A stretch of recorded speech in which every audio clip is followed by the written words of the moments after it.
Hello students, I am Harshita Rathore और मैं आप सभी का स्वागत करती हूं हमारे यूट्यूब चैनल यूपी एग्जाम वाले पे। आई होप आप सभी लोग अच्छे होंगे। इससे पहले हमने काफ़ी सारी पॉलिटी की क्लासेस जो है 6 से 7 क्लासेस मैंने पॉलिटिकल साइंस की कवर करवा दी है। ज़्यादा बड़ी बड़ी क्लासेस नहीं लिए मैंने कि भी एक एक दो घंटे की क्लासेस लिए, नहीं, 40 से 45 मिनट की क्लासेस हुई है जहाँ पे आप अच्छे से आराम से एक क्लास को अच्छे से देख सकते हो, रिवाइज कर सकते हो, प्रॉपर उसके नोट्स बना सकते हो और साथ ही साथ उसी क्लास में उसी टॉपिक से जुड़े हुए क्वेश्चन की प्रैक्टिस भी करवा दी है। यानी कि उसी क्लास में पढ़ाई करो, वहीं पे ही रिविजन करो, शॉर्ट नोट्स बनाओ और बाद में क्लास के बाद में यानी कि उसी क्लास में जब थ्योरी कंप्लीट हो जाएगी तो उसके बाद में क्लास का जो लास्ट पोर्शन है आपका 15 से 20 मिनट का, वो देख लो, वहां पे आपके क्वेश्चन की प्रैक्टिस भी हो जाएगी। तो आपको पता भी चल जाएगा भाई कितना समझ में आया, कितना समझ में नहीं आया। सारा कुछ सिर्फ एक क्लास के अंदर, सिर्फ 40 से 45 मिनट की क्लास में अच्छे से एक टॉपिक जो है वो आपका कवर हो सकता है। अगर आप सारी पॉलिटी की क्लासेस एक एक करके देखते जाओगे तो काफ़ी सारे क्वेश्चन जो हैं वो आने वाले एग्जाम में आपको इन्हीं सारी क्लासेस से देखने को मिलेंगे, ठीक है। और आपके अच्छे से कॉन्सेप्ट्स जो हैं वो पॉलिटिकल साइंस के कॉन्सेप्ट्स जो हैं वो आपके क्लियर हो जाएंगे, फैक्चुअल कॉन्सेप्ट्स भी और आपके कॉन्सेप्चुअल कॉन्सेप्ट भी, ठीक है। तो मैंने जो भी क्लासेस ली, ऐसा नहीं कि मैंने वहाँ पे सिर्फ आपको कॉन्सेप्ट्स ही समझाए हैं या फिर सिर्फ आपको फैक्ट ही याद करने के लिए बोल दिए, नहीं। जहाँ पे फैक्ट की ज़रूरत है वहाँ पे फैक्ट भी मैंने आपको बताए हैं।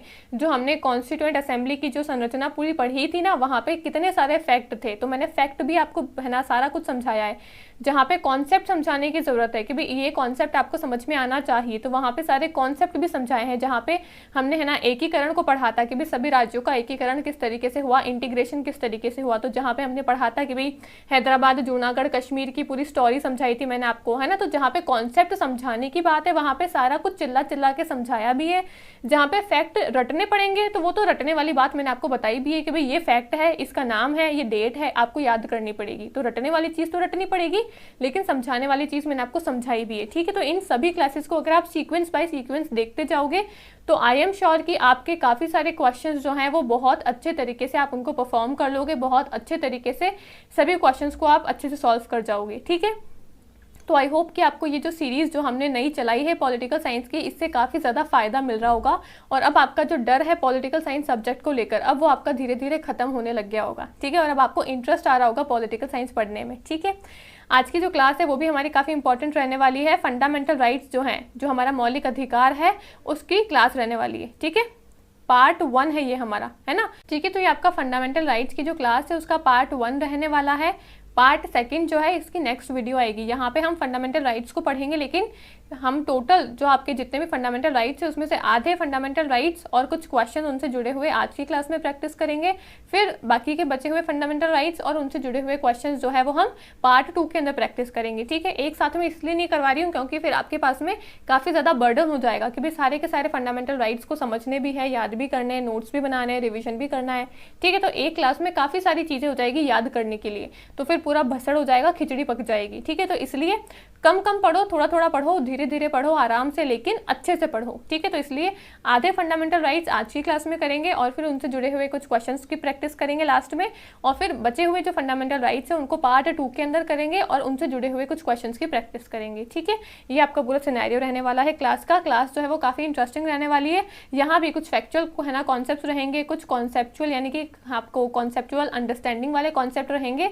सारा ही कुछ मैं आपको मिक्स करके समझाऊंगी इस क्लास में भी, ठीक है। और ये काफ़ी इंपॉर्टेंट टॉपिक है। फंडामेंटल राइट्स जो है, मौलिक अधिकार, ऐसा टॉपिक है जहाँ से हर बार क्वेश्चन आपका आता ही आता है। और इंडिया के सिटीजन होने के नाते चाहे आपसे सवाल पूछें चाहे ना पूछें, लेकिन मौलिक अधिकार, क्योंकि हम इंडिया के सिटीजन हैं और हम पॉलिटिकल साइंस के स्टूडेंट हैं, तो पॉलिटिकल साइंस के स्टूडेंट होने के नाते और इंडिया के सिटीजन होने के नाते हमको पता ही होना चाहिए कि हमको कौन कौन से मौलिक अधिकार जो हैं वो दिए गए हैं, ठीक है।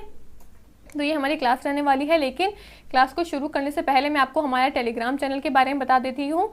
हर्षिता मैम की पाठशाला जो है वो मेरा पर्सनल टेलीग्राम चैनल है। अगर आप मेरे साथ में पर्सनली कनेक्ट होना चाहते हो, जहाँ पे मैं काफ़ी सारे फ्री स्टडी मटेरियल जो है पॉलिटिकल साइंस से जुड़े हुए, बाकी अलग अलग सब्जेक्ट से जुड़े हुए, या फिर बाकी अलग अलग जो आपके एग्जाम्स होते हैं, जैसे UGC नेट JRF का आपका एग्जाम होता है, असिस्टेंट प्रोफेसर का आपका एग्जाम होता है ना, UPSC से जुड़े हुए आपके एग्जाम्स होते हैं। तो काफ़ी सारे एग्जाम्स की स्टडी मटीरियल जो है वो मैं अपने चैनल पर प्रोवाइड करती रहती हूँ, कोई भी नई अपडेट आती है, कोई भी नई इन्फॉर्मेशन आती है, वो सारा कुछ भी मैं मेरे टेलीग्राम चैनल पे ही पोस्ट करती हूँ।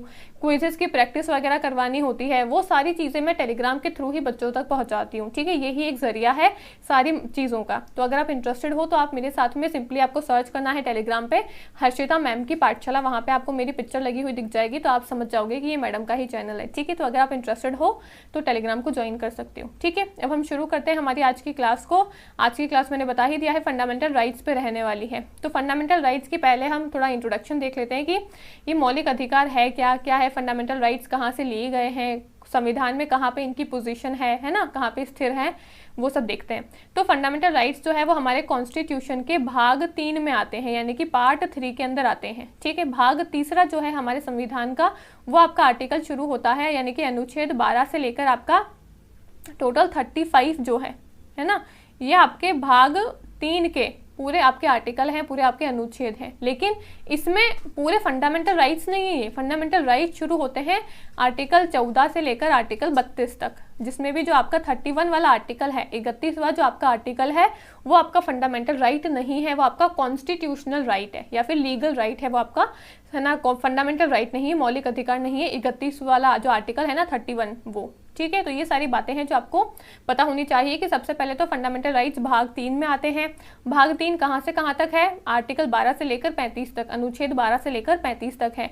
और इसमें भी आपके 14 से लेकर 32 तक जो है वो सिर्फ आपके फंडामेंटल राइट्स दिए हुए हैं। तो अगर कोई ये पूछता है कि भाग 3 जो है वो कहाँ से शुरू होता है और कब तक खत्म होता है, तो 12 से लेकर 35 अनुच्छेद तक। लेकिन कोई ये पूछता है कि भाग 3 में फंडामेंटल राइट यानी कि मौलिक अधिकार कहाँ पे स्थिर हैं, आपके कहाँ पे दिए हुए हैं, वो है आर्टिकल 14 से 32 तक। उसमें भी जो 31 वाला आपका अनुच्छेद है, जो आर्टिकल है 31, वो आपका फंडामेंटल राइट नहीं है, वो आपका लीगल राइट है, जो कि आपके प्रॉपर्टी से जुड़ा हुआ है। ठीक है, पहले ये फंडामेंटल राइट था, लेकिन बाद में हमने इसको बदल दिया, अमेंडमेंट करके, संशोधन करके, अभी आपका कॉन्स्टिट्यूशनल और लीगल राइट बन चुका है। ठीक है, तो ये आपकी इंपॉर्टेंट बातें हैं। साथ ही साथ फंडामेंटल राइट्स जो है वो हमने यूएसए से लिए हैं। ठीक है, यूएसए से इंस्पायर्ड होकर हमने अमेरिका जो है, जिसको हम यूनाइटेड स्टेट्स ऑफ अमेरिका बोलते हैं, वहाँ से इंस्पायर्ड होकर हमने फंडामेंटल राइट्स का जो कॉन्सेप्ट है वो लिया है। ठीक है, अब फंडामेंटल राइट्स क्या है? फंडामेंटल राइट्स आपके ऐसे कुछ मौलिक अधिकार हैं जो आपके सिटीजन को भी दिए हुए हैं, प्लस आपके पर्सन्स को भी दिए हुए हैं। सिटीजन या फिर नॉन सिटीजन बोल सकते हो, पर्सन नहीं, इसको नॉन सिटीजन बोलना। ठीक है, अब सिटीजन कौन होते हैं और नॉन सिटीजन कौन होते हैं? तो नॉन सिटीजन, ठीक है, नॉन सिटीजन कौन है? जो इंडिया के नागरिक नहीं है। और सिटीजन कौन है? जो इंडिया के ही नागरिक हैं। ठीक है, तो जो भी जिनको है ना इंडिया की सिटीजनशिप मिली हुई है, जिनको इंडिया की नागरिकता मिली हुई है, वो तो इंडिया के सिटीजन कहलाएंगे। तो उनको तो फंडामेंटल राइट्स मिले ही हुए हैं, उनको तो मौलिक अधिकार मिले ही हुए हैं। लेकिन साथ ही साथ जो नॉन सिटीजन है, जो इंडिया के नागरिक नहीं है, जैसे फॉरेनर्स हैं जो बाहर से घूमने के लिए आते हैं, ठीक है, तो उनको भी काफ़ी सारे नहीं लेकिन काफ़ी सारे ऐसे अधिकार हैं, ऐसे मौलिक अधिकार हैं जो कि नॉन सिटीजन को भी दिए हुए हैं। ठीक है, जो आपके नागरिक नहीं है, जो आपके गैर नागरिक हैं, उनको भी ऐसे अधिकार हैं, जो कुछ ना कुछ अधिकार उनको भी दिए हुए हैं। ठीक है, तो ये आपका अगर पूछे कि फंडामेंटल राइट्स क्या सिर्फ और सिर्फ सिटीजन को ही दिए हुए हैं, तो नहीं, सिर्फ और सिर्फ सिटीजन को नहीं दिए हुए हैं, लेकिन सिटीजन और नॉन सिटीजन दोनों को ही दिए हुए हैं। लेकिन अगर पूछते हैं कि फंडामेंटल ड्यूटी जो है, मौलिक कर्तव्य जो है, क्या वो आपके सिटीजन और नॉन सिटीजन दोनों को दे रखे हैं? तो नहीं, वो सिर्फ और सिर्फ सिटीजन के लिए ही है। जो जिनके पास में इंडिया की नागरिकता है, जिनके पास में इंडिया की सिटीजनशिप है, जो इंडिया के सिटीजन है, नागरिक हैं, उनको सिर्फ और सिर्फ मौलिक कर्तव्य दे रखे हैं। ठीक है, लेकिन जिनके पास में इंडिया की नागरिकता है या फिर जो बाहर से घूमने के लिए आए हैं, जिनके पास में इंडिया की नागरिकता नहीं है, उनको दोनों को ही आपके मौलिक अधिकार जो है वो दे रखे हैं। अब इस कॉन्सेप्ट को ऐसे समझो, हमारा घर है, ठीक है, उस घर को अच्छा बना के रखना, उस घर में सभी आपस में मिलजुल कर रहें, प्यार से रहें। ठीक है, कोई भी दंगे फसाद ना हो, लड़ाई झगड़ा ना हो, सब आराम से अच्छे से प्यार से मिलजुल कर रहें। तो ये ड्यूटी किसकी होती है? कोई बाहर से मेहमान आया है उसकी ड्यूटी है, या फिर घर में रहने वाले है ना सदस्यों की ड्यूटी है? तो घर में रहने वाले सदस्यों की ड्यूटी है ना, ये उनका कर्तव्य है। तो इसलिए फंडामेंटल ड्यूटी जो है वो जो सिटीजन है, जो इंडिया में रहते हैं, ये इंडिया हमारा घर है, तो इंडिया में रहने वाले जो हम सदस्य हैं, जो हम सिटीजन हैं, ये हमारी ड्यूटी है कि भाई जो भी हमको 11 फंडामेंटल ड्यूटीज दे रखी है, जो भी हमको 11 मौलिक कर्तव्य दे रखे हैं, ये सारे कर्तव्य हमारे बनते हैं। ठीक है, कोई बाहर से अगर यहाँ पे घूमने के लिए आया है, कोई फॉरेनर आया है, वो तो मेहमान है, उसकी थोड़ी ना ड्यूटी होगी। अगर आपके घर पे कोई मेहमान आता है, उसकी ये ड्यूटी थोड़ी ना होती है, वो तो सिर्फ आता है कुछ समय के लिए, वापस चला जाता है। ठीक है, लेकिन उसकी ये ड्यूटी ड्यूटी नहीं होती कि भाई घर में सब कुछ अच्छा रहे, घर में सब प्यार मोहब्बत से रहे, कोई भी लड़ाई झगड़ा ना हो, ये ड्यूटी उसकी नहीं है, ड्यूटी किसकी है, उस घर में रहने वाले लोगों की है। तो इसलिए फंडामेंटल ड्यूटी जो है वो सिर्फ और सिर्फ किसको दे रखी है, इंडिया के सिटीजन को दे रखी है। लेकिन फंडामेंटल राइट्स जो है, मौलिक अधिकार जो है, वो सिटीजन और नॉन सिटीजन दोनों को ही दे रखे हैं। अब इसका क्या कॉन्सेप्ट है, सेम एग्जाम्पल से समझो। अब भाई कोई अगर मेहमान आपके घर पे आया है तो ऐसे थोड़ी ना बोल सकते कि भाई आप मेहमान को है ना इज्जत मत दो, उनको डिसरिस्पेक्ट करो, उनको तू तड़ाक करके बात करो, है ना, उनको अब्यूजिव लैंग्वेज के थ्रू उनको बात करो। नहीं,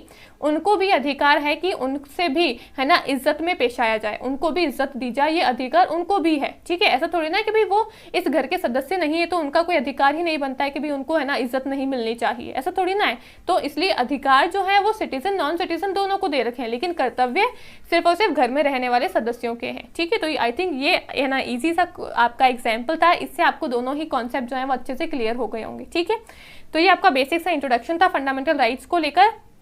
साथ ही साथ फंडामेंटल राइट्स जो है वो आपके एनफोर्सिएबल इन कोर्ट है। एनफोर्सिएबल क्या होता है, एनफोर्सिएबल का मतलब होता है कि अगर आपके मौलिक अधिकारों का हनन होता है तो आप जाकर इसकी शिकायत कर सकते हो, कंप्लेन कर सकते हो डायरेक्टली कोर्ट के अंदर। ठीक है, आर्टिकल 32 जो है उसके तहत आप डायरेक्टली सुप्रीम कोर्ट जा सकते हो, और आर्टिकल 226 यानी कि 226 जो आपका आर्टिकल है, जो आपका अनुच्छेद है, उसके तहत आप डायरेक्टली हाई कोर्ट जा सकते हो कि भाई आपका अगर मौलिक अधिकारों का आपका अगर हनन हुआ है, आपके फंडामेंटल है ना जो राइट्स दिए हुए हैं, अगर सिटीजन्स को अगर उनका हनन होता है, उनका एक्सप्लॉयटेशन होता है, तो हम डायरेक्टली जाकर कोर्ट में इसकी रिपोर्ट लिखवा सकते हैं, यानी कि डायरेक्टली हम कोर्ट में जा सकते हैं इसके लिए। ठीक है, तो ये आपका बेसिक इंट्रोडक्शन था फंडामेंटल राइट्स को लेकर। अब हम समझते हैं कि बेसिकली फंडामेंटल राइट्स है कितने और कितने फंडामेंटल राइट्स होते हैं, कौन से फंडामेंटल राइट्स को है ना हमने हटाया है, कैसे हटाया है, उन सबको अब हम समझते हैं इस वीडियो के अंदर डिस्कशन करके आगे। ठीक है, काफी इंटरेस्टिंग टॉपिक है और इससे काफी सारे क्वेश्चन जो हैं वो भी देखे गए। ठीक है,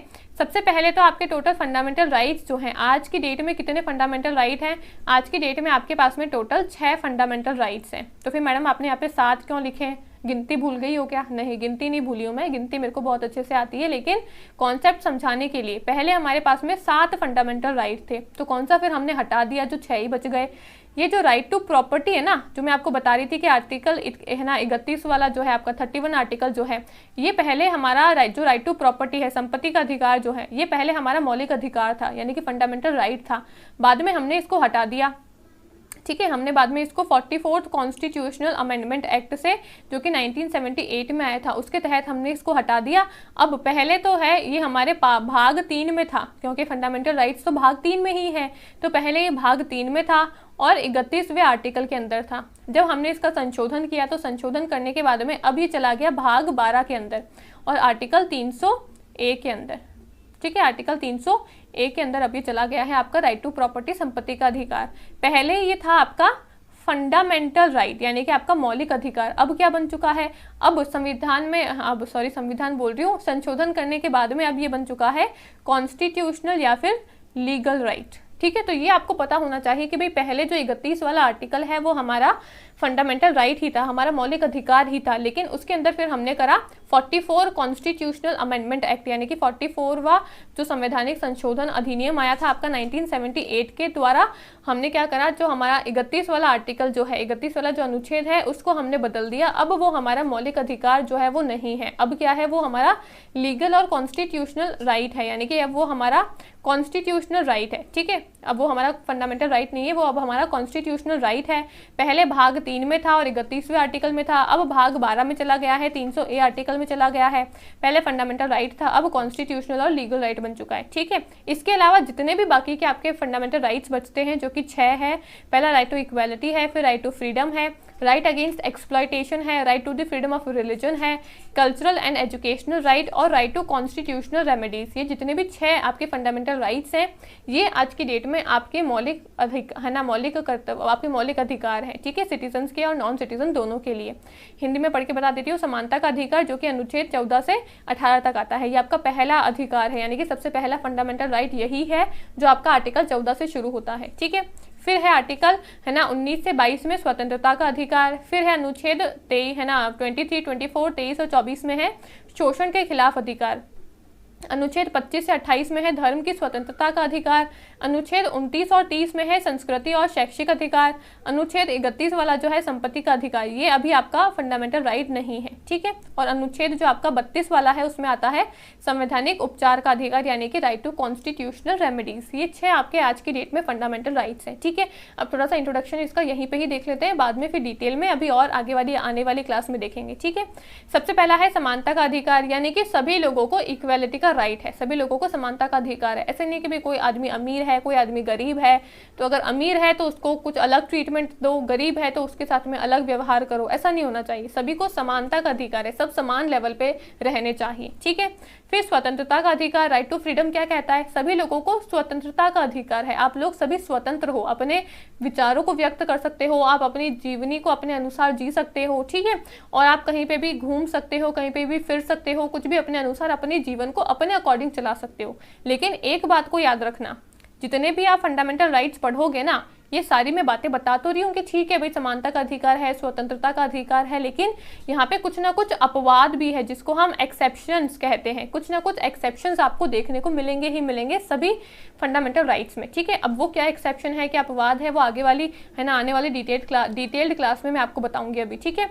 फिर तीसरा है शोषण के खिलाफ अधिकार। अगर आपके साथ में कोई भी तरीके का शोषण होता है, कोई भी तरीके का एक्सप्लॉयटेशन होता है, तो उसके अगेंस्ट में भी आपके पास में अधिकार है कि भाई आप है ना कोर्ट में जाकर FIR फाइल करवा सकते हो, आप उसके अगेंस्ट में आवाज उठा सकते हो, ठीक है। फिर है धर्म की स्वतंत्रता का अधिकार। आपके पास में ये अधिकार है कि आप किसी भी रिलीजन को फॉलो कर सकते हो, कोई भी दबाव नहीं है, आप इसी धर्म को मानो, इसी धर्म को अपनाओ, ऐसा ही करो, इसको पढ़ो, उस किताब को पढ़ो, कुरान को पढ़ो, गीता को पढ़ो ना, ऐसा कुछ भी दबाव नहीं है। जिसके जो जच रही है वो करो, जिसके जो धर्म की मन में है उस धर्म को अपनाओ, ठीक है। हिंदू चाहता है हिंदू को अपना लो, आपको चाहिए कि आप तो है ना मुस्लिम बन जाओ तो मुस्लिम बन जाओ, सिख बनना है तो सिख बन जाओ, कोई भी दबाव नहीं, ठीक है। मैं यहाँ पे किसी रिलीजन को प्रमोट नहीं कर रही हूँ, सिर्फ एग्जाम्पल देके बता रही हूँ कि आपके जो मन में है आप वो धर्म अपना सकते हो, उस धर्म को मैनेज कर सकते हो, प्रोपोगेट कर सकते हो, उसको है ना फैला सकते हो, ठीक है। ऐसे कोई भी दबाव नहीं है आपके ऊपर। फिर आता है 5वां सांस्कृतिक और शैक्षिक अधिकार, यानी कि कल्चरल और एजुकेशनल राइट है। सभी जो आपकी माइनॉरिटी और जो मेजॉरिटी जो आपकी है ना ग्रुप्स होते हैं, उनको भी अपने अपने कल्चर को प्रोटेक्ट करने का अधिकार है कि भाई आप अपनी जो संस्कृति है उसको प्रोटेक्ट कर सकते हो, और सभी को एजुकेशनल राइट भी है, ठीक है। और साथ ही साथ संवैधानिक उपचार का अधिकार, यानी कि राइट टू कॉन्स्टिट्यूशनल रेमेडीज भी है, जो कि आर्टिकल 32 के तहत है, जो कि कहता है कि हम सबको जो अगर हमारे साथ में कोई भी फंडामेंटल राइट को लेकर कोई भी हनन होता है तो हम आर्टिकल 32 के तहत डायरेक्टली सुप्रीम कोर्ट जा सकते हैं, जो मैंने आपको ऑलरेडी पहले ही बता दिया है, ठीक है। तो ये अभी है ना आपके 6 फंडामेंटल राइट्स है, इसमें कुछ ना कुछ एक्सेप्शंस हैं, कुछ डिटेल्स हैं, वो अब हम समझते हैं आगे क्लास में, ठीक है। तो यहाँ पे लिखा हुआ है कि right to property as a fundamental right was scrapped by 44th constitutional amendment act 1978 made into constitutional legal right under article 300A, जो कि भाग 12 में जा चुका है, of the constitution which states that no person can be deprived of property save by authority of law. यानी कि जो हमारा 31 वाला जो आर्टिकल था ना, अनुच्छेद 31, जो कि ये फंडामेंटल राइट नहीं रहा है, उसके बारे में बात हो रही है यहाँ पे। मौलिक अधिकार के रूप में संपत्ति के अधिकार को 44वें संविधान अधिनियम 1978 के द्वारा समाप्त कर दिया गया था, ठीक है। और इसे संविधान के अनुच्छेद 300A भाग 12 के तहत एक संवैधानिक या फिर कानूनी अधिकार बना दिया है। अब ये संवैधानिक या फिर कानूनी अधिकार है, अब आपका मौलिक अधिकार नहीं बचा है, ठीक है। जिसमें कहा गया था कि किसी भी व्यक्ति को संपत्ति के अधिकार से वंचित नहीं किया जा सकता है, ठीक है। इसलिए वर्तमान में कुल 6 मौलिक अधिकार है। तो पहले तो 7 थे, अब इसको हटा दिया हमने राइट टू प्रॉपर्टी को, अभी आपका बन चुका है कानूनी अधिकार या फिर संवैधानिक अधिकार। अब बच गए हैं हमारे पास में 6 अधिकार, ठीक है। सबसे पहला आता है हमारा राइट टू इक्वलिटी, जो कि अनुच्छेद 14 से 18 में दिया हुआ है। अब अनुच्छेद 14 क्या कहता है, आर्टिकल 14 क्या कहता है, equality before law and equal protection of law. Equality before law क्या कहता है, कानून के समक्ष समानता और कानून का समान संरक्षण, यानी कि सभी लोग जो है वो कानून के सामने क्या है, समान है। चाहे कानून के सामने कोई अमीर आदमी है और एक गरीब आदमी है, 2 अलग अलग लोग हैं, तो ऐसा नहीं कि अमीर आदमी के लिए कानून जो है वो कुछ अलग बन जाएगा, गरीब के लिए कानून कुछ अलग बन जाएगा, नहीं। चाहे अमीर है चाहे गरीब है, कोई कैसा भी इंसान है, कोई कहीं से भी बिलोंग करता है, कहीं किसी भी जाति धर्म से कहीं से भी आता है, लेकिन सभी क्या है, समान है, सभी इक्वल है, सभी को समानता का अधिकार है, ठीक है। तो इसलिए कानून के समक्ष समानता और कानून का समान संरक्षण जो है वो यहाँ पे बताया हुआ है कि कानून के सामने सभी लोग जो है वो समान है। इसलिए आपने देखा होगा कि कोर्ट में वो जो खड़ा होता है पुतला अपने हाथों में वो तराजू लिए हुए, उसकी आंखों पे पट्टी बंधी होती है, उसका मतलब क्या होता है, उसका यही मतलब होता है कि उसके सामने यानी कि कानून के सामने, वो कानून है, ठीक है, और कानून के सामने कोई भी आओ, चाहे अमीर है गरीब है, उसको कुछ नहीं दिखाई दे रहा है। कानून जो है वो अंधा है, इसलिए बोलते हैं कानून जो है वो अंधा है, उसको कुछ नहीं पता है सामने कौन है, सामने अमीर आदमी है, गरीब है, छोटा है, बड़ा है, पैसे वाला है, बिना पैसे वाला है ना, शहर का आदमी है, गांव का आदमी है, अमीर है, गरीब है, कुछ भी उसको नहीं पता है, उसको कुछ नहीं दिख रहा है। उसको क्या दिखता है, सिर्फ उसको दिखता है फैक्ट एविडेंसेस, है ना, फैक्ट और एविडेंसेस के आधार पे ही वो अपना निर्णय जो है वो लेता है। इसलिए कानून जो है वो अंधा है, उसको कुछ नहीं दिखता है, उसके सामने सब बराबर है, सब समान है, ठीक है।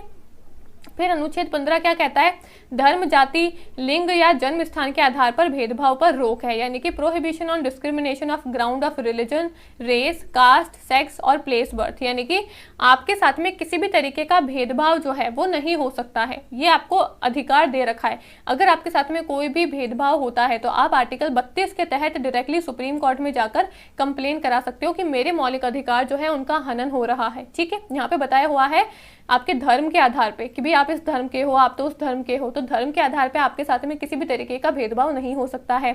जाति के आधार पे कि भाई आप तो इस जाति से बिलोंग करते हो, आप तो इस रेस से आते हो, इस कास्ट से आते हो, इस रिलीजन से आते हो, ठीक है, इसके आधार पे किसी भी तरीके का भेदभाव नहीं हो सकता है। लिंग के आधार पे आप तो औरत हो, आप तो आदमी हो, आप तो थर्ड जेंडर हो, तो ऐसे किसी के भी साथ में लिंग के आधार पे भेदभाव नहीं हो सकता है।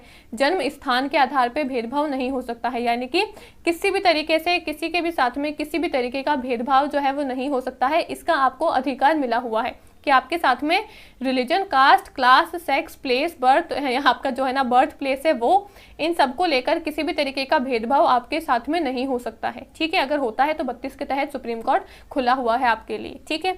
आर्टिकल 16 क्या बताता है, अनुच्छेद 16 क्या बताता है, equality of opportunity in public employment, यानी कि सार्वजनिक रोजगार में अवसर की समानता। अब एम्प्लॉयमेंट को लेकर क्या बताया हुआ है कि सभी लोगों को समानता मिली हुई है रोजगार में, अपॉर्चुनिटी में। अगेन यही सेम बात बताता है कि भाई अपॉर्चुनिटी में सभी लोगों को इक्वल है ना, सभी लोगों को इक्वल अपॉर्चुनिटी है, सभी लोगों को समान अधिकार मिला हुआ है। ऐसा नहीं कि भाई अगर कहीं पे कोई है ना पोस्ट खाली है तो वहाँ पे अगर 2 लोगों की पोस्ट है तो अगर 2 लोग अमीर हैं तो सिर्फ उनको ही मिलेगी वो है ना अधिकार, गरीबों को वो अधिकार नहीं है, वो रोजगार का अधिकार जो है वो गरीबों को नहीं है, ऐसा नहीं है। कहीं पे अगर कोई पोस्ट खाली है तो चाहे वो अमीर है चाहे वो गरीब है, सभी लोगों को समानता का अधिकार है, ठीक है। तो यानी कि रोजगार में भी सभी लोगों को समानता दे रखी है, ठीक है। फिर अनुच्छेद 17 क्या बात करता है, अबॉलिशन ऑफ अनटचेबिलिटी, और अनुच्छेद 18वां बात करता है अबॉलिशन ऑफ टाइटल। 17वां बोलता है अस्पृश्यता का है ना उन्मूलन, और फिर 18वां बात करता है अपराधियों का उन्मूलन, उपाधियों का उन्मूलन, अपराधी नहीं है उपाधि है यानी कि टाइटल है, ठीक है।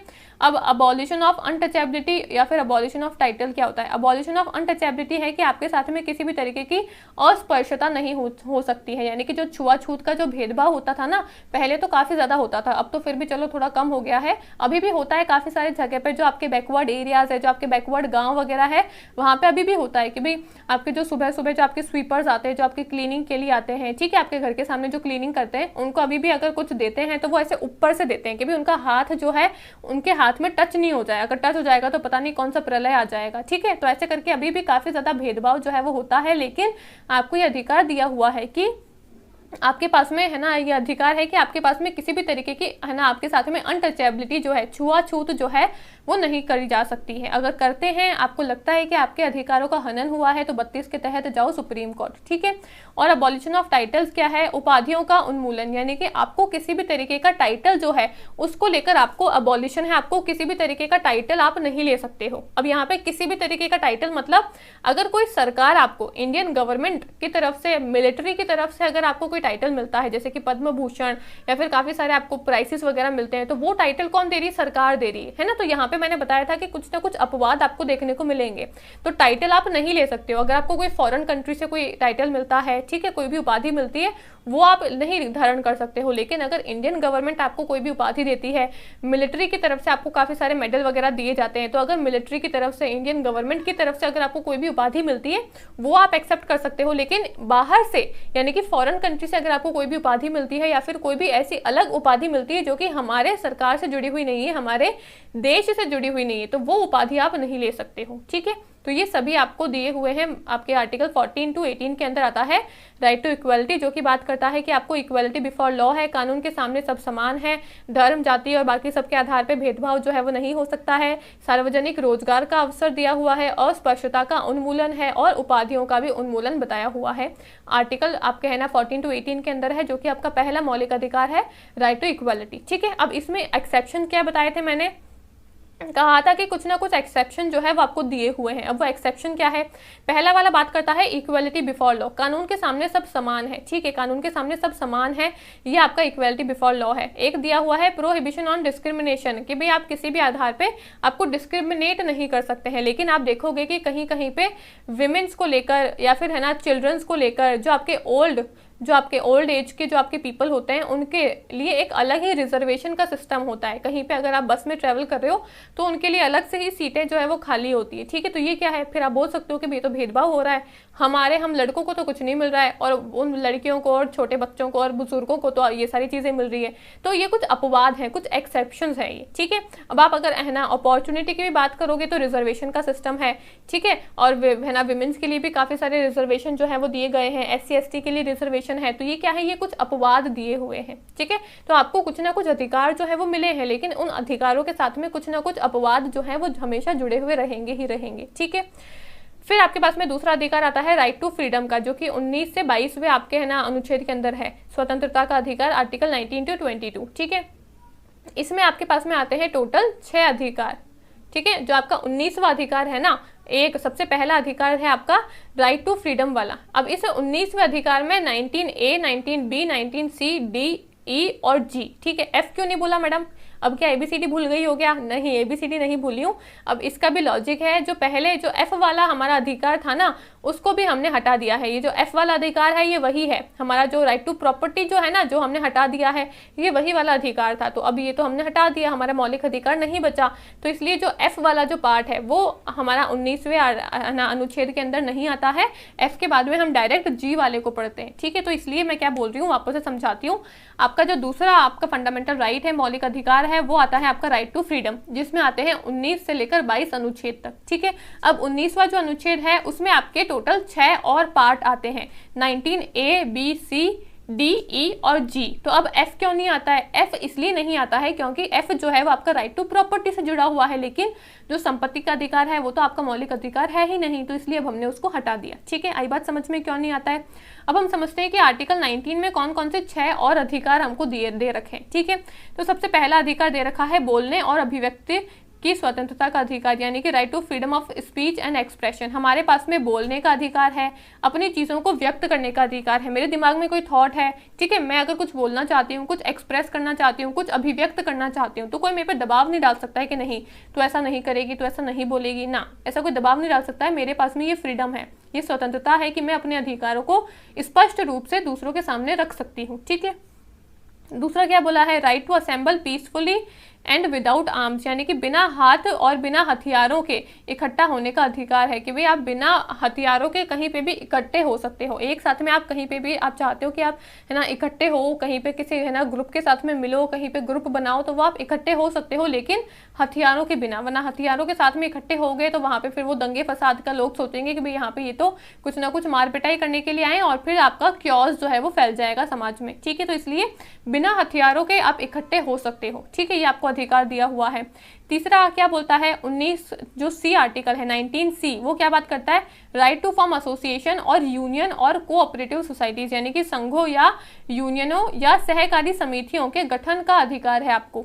आर्टिकल जो 19B है, ये तो आपका A है आर्टिकल, ठीक है, 19A है, ये आर्टिकल 19B है। 19 नहीं लिख रही हूँ, 19 यहाँ पे लिखा हुआ है, इसलिए कंफ्यूज मत होना कि सिर्फ ये A ही है क्या। 19A, 19B, 19C, ये 19D, ये 19E और 19F तो नहीं आता है, राइट टू प्रॉपर्टी है, ये 19G है। ठीक है, अब आगे समझ में कहाँ कौन कौन सा क्या है। 19A क्या बात करता है, आपको है ना स्पीच और एक्सप्रेशन का अधिकार है, कुछ भी बोल सकते हो, कुछ भी अभिव्यक्त कर सकते हो। 19B क्या बात करता है, बिना हथियारों के कहीं पे भी इकट्ठा हो सकते हो, है ना। 19C क्या बात करता है, आप कोई भी ग्रुप बना सकते हो, कोई भी गुट बना सकते हो, कोई भी एसोसिएशन फॉर्म कर सकते हो, कोई भी यूनियन फॉर्म कर सकते हो, कोई भी सहकारी समिति का हिस्सा हो सकते हो, कोई भी यूनियन या फिर संघ को आप बना सकते हो, ठीक है। आर्टिकल 19D क्या कहता है, अनुच्छेद 19D बात करता है right to move freely throughout territory of India, यानी कि पूरे भारत में स्वतंत्र रूप से स्थानांतरित करने का अधिकार है कि आप पूरे इंडिया में कहीं पे भी फ्रीली मूव कर सकते हो, ठीक है। आपके पास में ये इंडिया से बाहर जाने का नहीं बोला है, सिर्फ इंडिया की जो टेरिटरी है, इंडिया की जो बाउंड्री है, वहां पे आप फ्रीली मूव कर सकते हो। अब यहाँ पे भी कुछ आपके अपवाद आते हैं, जैसे कि कहीं कहीं पे कुछ ऐसे एरियाज है जहाँ पे जाने के लिए आपको परमिट, है ना, लाइन लेनी पड़ती, परमिट लाइन का जो आपका, है ना, वीजा होता है वो आपको लेना पड़ता है, तो वो कुछ ऐसे आपके अपवाद आ जाते हैं। लेकिन उनके अलावा बाकी सभी जगह पर जहाँ पे आपको परमिट लाइन का वीजा लेने की जरूरत नहीं है, वहां पे आप फ्रीली इंडिया में मूव कर सकते हो, ठीक है। अब आर्टिकल ई क्या बात करता है, जो आपका 19वां ई अनुच्छेद जो है वो क्या बात करता है, भारत के किसी भी हिस्से में निवास करने और बसने का अधिकार है, right to reside settle in any part of territory of India. अब इंडिया की बाउंड्री लाइन के अंदर अंदर, यानी कि इंडिया के अंदर अंदर किसी भी हिस्से में आप वहां पे बस भी सकते हो और वहां पे सेटल भी हो सकते हो हमेशा के लिए, ठीक है। यानी कि कुछ समय के लिए भी जा सकते हो और हमेशा के लिए भी वहां पे रह सकते हो, कोई भी रोक टोक नहीं है कि भाई नहीं आप यहीं पे ही पैदा हुए तो यहीं पे ही रहोगे, कहीं दूसरे राज्य में नहीं जाओगे, ऐसी कोई आपके पास में कोई भी पाबंदी नहीं लगाई हुई है, ठीक है। और आपका जो आर्टिकल 19G जो है वो क्या कहता है, right to practise any profession और to carry on any occasion occupation trade और बिजनेस, यानी कि आर्टिकल अनुच्छेद 19वां जी के बात करता है किसी भी पेशे का अभ्यास करने या किसी व्यवसाय व्यापार या करने का अधिकार आपको, या है ना, करने का अधिकार व्यापार है, ठीक है। यानी कि अगर आप कोई भी व्यापार करना चाहते हो, कोई भी आप अगर ट्रेड बिजनेस करना चाहते हो, कोई भी प्रोफेशन करना चाहते हो, उसका भी अधिकार आपको दिया हुआ है। आप कोई भी तरीके का व्यापार करना चाहते हो, बिजनेस करना चाहते हो, वो भी आप कर सकते हो। लेकिन यहाँ पे भी फिर बात आती है, मैडम फिर ड्रग्स बेचना शुरू कर देंगे क्या, तो नहीं, यहाँ पे भी कुछ अपवाद हैं, एक्सेप्शंस हैं। क्या है वो, कि आप कोई भी इलीगल काम नहीं कर सकते हो, जो भी लीगल काम है, जो भी कानून के अंडर में रहकर काम किया जा सकता है वो कर सकते हो, ठीक है। ऐसे अपवाद आपको नहीं करने, ठीक है। तो ये आपको 6 अधिकार दे रखे हैं अनुच्छेद 19 के तहत, ठीक है। अब इसको आप बहुत ही अच्छी ट्रिक से याद कर सकते हो। मेरे है ना टीचर ने ये याद करवाई थी ट्रिक, वही सेम ट्रिक मैं आपको बता देती हूँ। अब आप इसको याद कैसे करोगे, भाई काफ़ी सारे आर्टिकल हैं और आपको इनको लाइन बाय लाइन ही याद करने, ऐसे नहीं कि मैम, है ना, मैं आर्टिकल जो 19वां सी जो है इसको पहले याद कर लेता हूँ, फिर 19B को बाद में याद करूंगा, फिर 19E को याद करूंगा, नहीं, ABCDE और G ऐसे सीक्वेंस में लर्न करना है, क्योंकि सीक्वेंस में जमाने के लिए पूछते हैं सवाल, ठीक है। अब क्या बोला है, आपको सीक्वेंस में कैसे याद करोगे, इसकी ट्रिक है मेरे पास में। ट्रिक क्या है, 19वां 6 मैंने कहा कि जो आपका 19वां यहाँ पे लिख के बता देती हूँ, ठीक है। आपका 19वां आर्टिकल है, ठीक है, और इस 19 आर्टिकल में ही 6 और अनुच्छेद आपके दिए हुए हैं, ठीक है। अब कैसे याद रखोगे कि भाई 6 दोस्त थे, 6 दोस्त से याद रख लेना कि 6 आपके 19वें आर्टिकल में 6 भाग दे रखे, ठीक है। क्या क्या है वो 6 दोस्त, वो क्या क्या काम करते हैं वो बताती हूँ, ABCDE और G, ये आपके हो गए 6 अनुच्छेद, ठीक है। अब A वाला जो अनुच्छेद है, 19वां A अनुच्छेद जो है वो क्या कहता है, इसको मैं आपको स्टोरी के थ्रू समझाती हूँ, ठीक है। अब आपके 6 दोस्त हैं, 6 दोस्तों को काफ़ी ज़्यादा आदत होती है बात करने की, है ना, आपस में मिलजुल के बातें करने की काफ़ी ज़्यादा आदत होती है, तो स्पीच का अधिकार है, बोलने का अधिकार है आपको, ठीक है। अब काफ़ी ज़्यादा बातें करने की अधिकार है, यानी कि बातें करने की आदत है, तो इन्होंने सोचा कि चलो हम कहीं पे एक जगह पे इकट्ठा होते हैं, यानी कि एक जगह पे हम क्या करते हैं, इकट्ठा होते हैं, यानी कि असेंबल होते हैं। 6 दोस्तों ने प्लान बनाया कि ठीक है भाई, बातें तो बहुत हो गई फ़ोन पे, अब हम अलग अलग जगह पे हैं, तो हम एक काम करते हैं, एक जगह पे हम असेंबल होते हैं, एक दिन मिलते हैं, कहीं पर जाके इकट्ठा होते हैं, लेकिन बिना हथियारों के। तो ये आपका हो गया आर्टिकल अनुच्छेद 19वां B, क्या कहता है, बिना हथियारों के कहीं पे भी आप असेंबल हो सकते हो, कहीं पे भी आप इकट्ठे हो सकते हो, ठीक है, हथियार नहीं होने चाहिए। लेकिन अब फिर वो क्या करते हैं, ठीक है भाई, उनको बातें करने का काफ़ी ज़्यादा शौक होता है, ठीक है। एक दिन उन्होंने सोचा कि भाई फ़ोन पे बात करिए कि ठीक है हम एक दिन कहीं पे जाकर मिलते हैं, तो 6 के 6 दोस्त जो है वो कहीं पे जाकर मिलने लग गए, ठीक है। अब मिलने लग गए तो उन्होंने सोचा आज 6 दोस्तों ने अपने अलग अलग 2-2 के ग्रुप बना लिए, गुट बना लिए, ठीक है। यानी कि आपको ग्रुप बनाने का, आपको है ना यूनियन बनाने का भी अधिकार है। आप किसी भी यूनियन के हिस्सा हो सकते हो, किसी भी सहकारी समिति या फिर किसी भी गठन का आप हिस्सा हो सकते हो, ठीक है, इसका भी आपको अधिकार है। तो क्या हुआ, 6 दोस्तों ने अपने अलग अलग जो है ना एक जगह पे इकट्ठा हुए थे, तो 6 दोस्तों ने अपने अलग अलग 2-2 के ग्रुप बना लिए। अब ग्रुप बना लिया तो क्या हुआ, उन्होंने सोचा कि यार अब हम एक काम करते हैं, हम कहीं बाहर घूमने के लिए चलते हैं, बहुत हो गया काम धंधा, कितने सालों से कर रहे हैं, कहीं पे बाहर घूमने के लिए चलते हैं। तो ये क्या है, फ्रीली मूव, है ना, घूमना यानी कि फ्रीली मूव करना, तो आपको फ्रीली मूव करने का अधिकार है, ठीक है। 19वां जो आपका डी अनुच्छेद है उसके तहत आप फ्रीली मूव कर सकते हो। तो 6 दोस्तों ने सोचा कि अब हम कहीं पे आराम से घूमने के लिए चलते हैं, ठीक है भाई।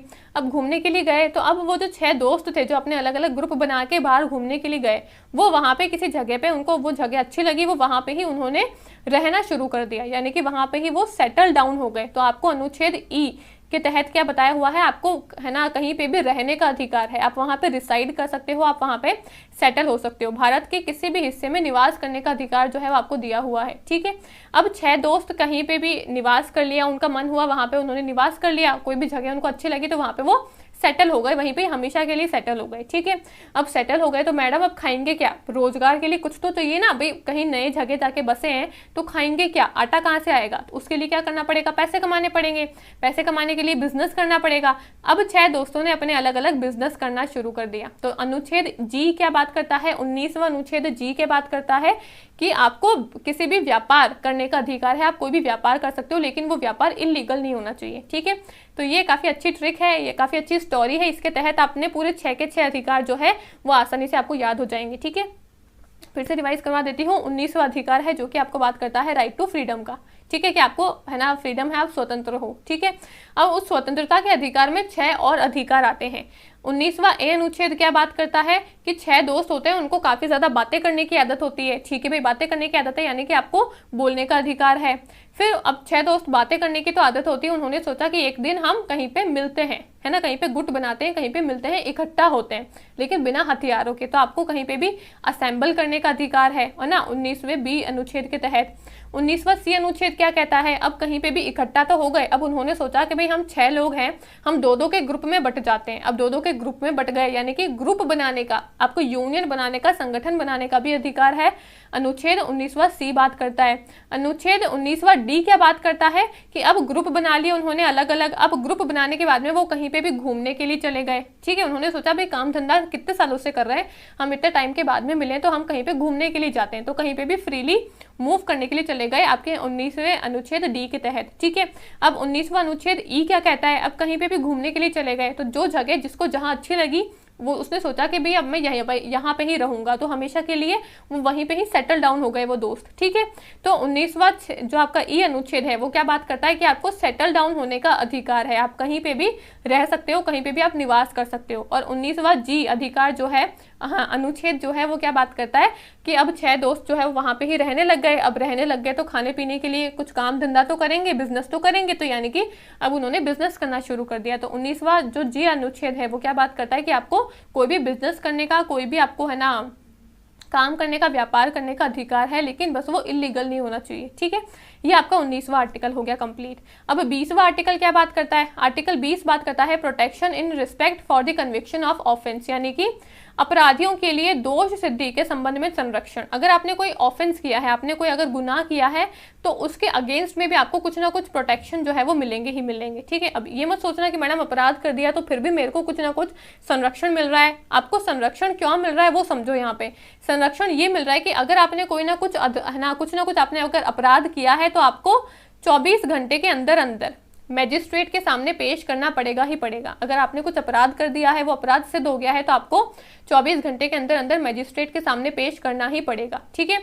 आपको, है ना, लीगल प्रैक्टिशनर यानी कि लॉयर को हायर करने का भी अधिकार है। ऐसा नहीं कि भी मैंने जुर्म कर लिया तो मेरे को कोई अधिकार ही नहीं है अपने लिए लॉयर हायर करने का, नहीं, आप अपने लिए केस लड़ सकते हो, आप अपने लिए लॉयर को हायर कर सकते हो, ठीक है। तो लॉयर को, यानी कि लीगल प्रैक्टिशनर को हायर करने का भी अधिकार होता है आपके पास में, अगर आपने कोई ऑफेंस करा है तो, ठीक है। तीसरा क्या अधिकार दिया हुआ है, तीसरा ये अधिकार दिया हुआ है कि अगर आपने कोई भी जुर्म करा है, कोई भी आपने अगर, है ना, अपराध करा है, तो उस अपराध के लिए आपको आपका ग्राउंड पता होना चाहिए। ग्राउंड क्या होता है, आपको रीजन पता होना चाहिए कि भाई मेरे को जिसकी सजा मिल रही है वो सजा क्यों मिल रही है। अब ऐसे थोड़ी ना कि भाई आपको कोई भी मुंह उठा के कहीं पे भी ले जाएगा, कहीं पे भी सजा दे देगा। आपको पता तो होना चाहिए कि भाई मैंने अपराध क्या किया है, मेरे को सजा मिल रही है, क्यों मिल रही है, कारण क्या है। तो वो आपको ग्राउंड पता होना चाहिए, आपके सजा का, आपकी, है ना, अपराध का आपको रीजन पता होना चाहिए, ग्राउंड पता होना चाहिए, ठीक है। साथ ही साथ एक आता है आपका डबल जियोपैडी। डबल जियोपैडी क्या होता है? डबल जियोपैडी होता है कि एक अपराध के लिए आपको 2 बार सजा नहीं दे सकते हैं, ठीक है। मैंने कोई अपराध करा, उसकी सजा है कि भाई आपको 2 साल के लिए कोई सजा मिलेगी, तो ऐसा नहीं कि भाई ठीक है मेरे 2 साल बढ़ गए, 2 साल खत्म हो गए, लेकिन फिर भी कोई ध्यान ही नहीं दे रहा है, मैं फिर भी जेल में ही बैठी हूँ, नहीं, ऐसा नहीं होना चाहिए। तो एक अपराध के लिए आपको एक ही बार सजा मिलेगी, बार बार सेम अपराध के लिए सजा आपको नहीं मिल सकती है, ठीक है। एक होता है आपके पास में कि आपको जब आपने अपराध करा है ना, तो उसी टाइम पे जो सजा दे रखी है उस अपराध की, वही सजा आपको मिलेगी। इसका क्या एग्जाम्पल है? इसका ये एग्जाम्पल है कि सपोज अगर मैंने आज की डेट में कोई अपराध करा है, ठीक है, सपोज आज कौन सी डेट है, आज आपकी 7 तारीख को मैं ये वीडियो शूट कर रही हूँ, ठीक है। 7 तारीख को मैंने कोई अपराध करा है 2024 में, मेरा केस चल रहा है, केस चलने के बाद में 2025 में है ना इसकी सुनवाई होती है और ये रिजल्ट निकल के आता है कि भाई हाँ ठीक है मैंने अपराध करा है। अब ऐसा नहीं कि जो आपका 2024 है इसमें तो जो मैंने अपराध करा है उसके लिए 1 साल की सजा है, लेकिन 2025 में सजा को बदल के और आपकी 5 साल की सजा कर दी, तो अब मेरे को कौन सी सजा मिलेगी? 5 साल की मिलेगी या 1 साल की मिलेगी? तो आपको 1 ही साल की सजा मिलेगी। क्यों? क्योंकि मैंने जिस टाइम पे जो अपराध करा था उस टाइम पे जो सजा थी उस अपराध की, वही सजा मेरे को मिलेगी। चाहे उसके लिए आप अगर रिजल्ट आपका है ना, जो आपका आपने अगर कोई अपराध किया है उसके लिए केस वगैरह चलते हैं, लंबे टाइम तक चलते हैं, तो उसका रिजल्ट अगर बाद में आता है तो ये नहीं है कि भाई रिजल्ट जब आएगा तब से आपको उस अपराध की सजा मिलेगी, नहीं। जब आपने अपराध करा है जिस टाइम पे उस अपराध की जो सजा है उसी टाइम की सजा आपको मिलेगी, ठीक है। अब चाहे वो सजा आप 2 साल बाद दो, चाहे 10 साल बाद दो, ठीक है। तो ये भी आपका आता है कि अगर आपने कोई भी है ना दोषी अगर आप सिद्ध हो गए हो तो उसके संबंध में भी आपको कुछ ना कुछ संरक्षण जो है वो दिए हुए हैं, ये सारे आपके संरक्षण हैं, ठीक है।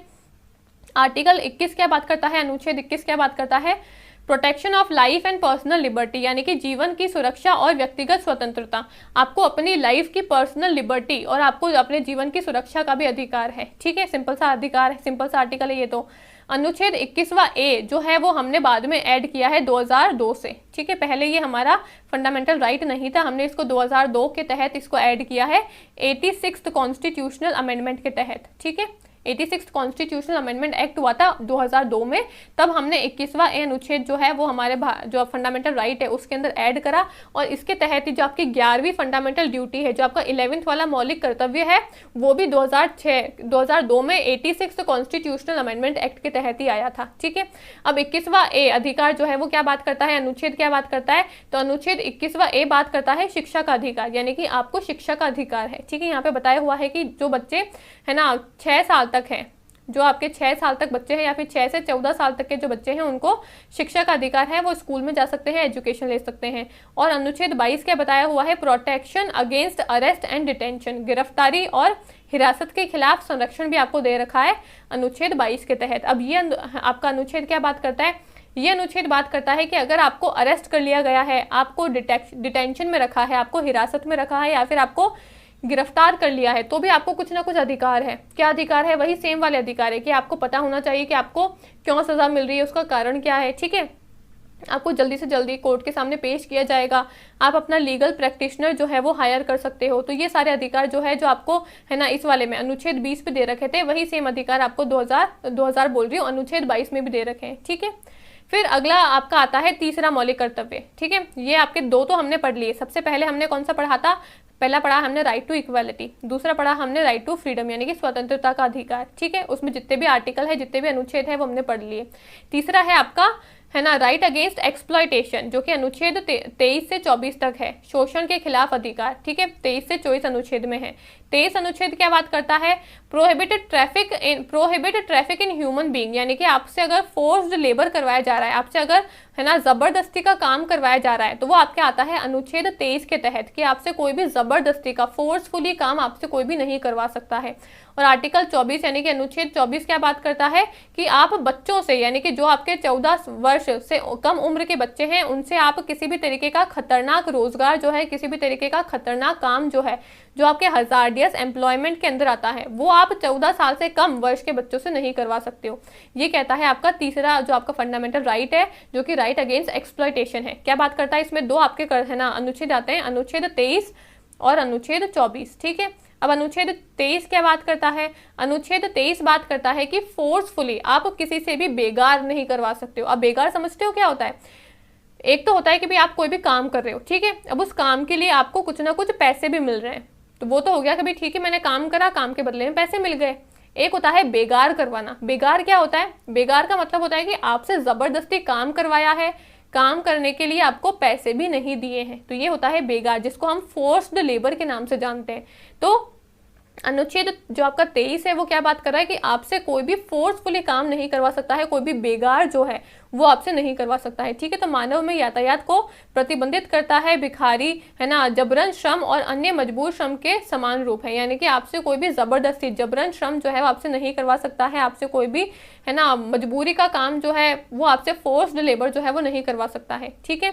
और फिर अनुच्छेद 24 क्या बात करता है कि आपसे जो 14 वर्ष के छोटे बच्चे हैं उनसे आप कोई भी हजार्डियस काम नहीं करवा सकते हो, कोई भी खतरनाक काम नहीं करवा सकते हो, जैसे कि फैक्ट्री में, माइंस में, है ना, कारखानों में, खदानों में कोई भी तरीके का खतरनाक काम है तो वो आप 14 साल से छोटे बच्चों से नहीं करवा सकते हो, ठीक है। तो ये मत बोलना कि मैडम हमको भी हमारे घर पे काम करवाया जाता है तो हम भी कोर्ट में जाके केस लड़ेंगे कि हमसे तो घर में काम करवा रहे हैं, ठीक है।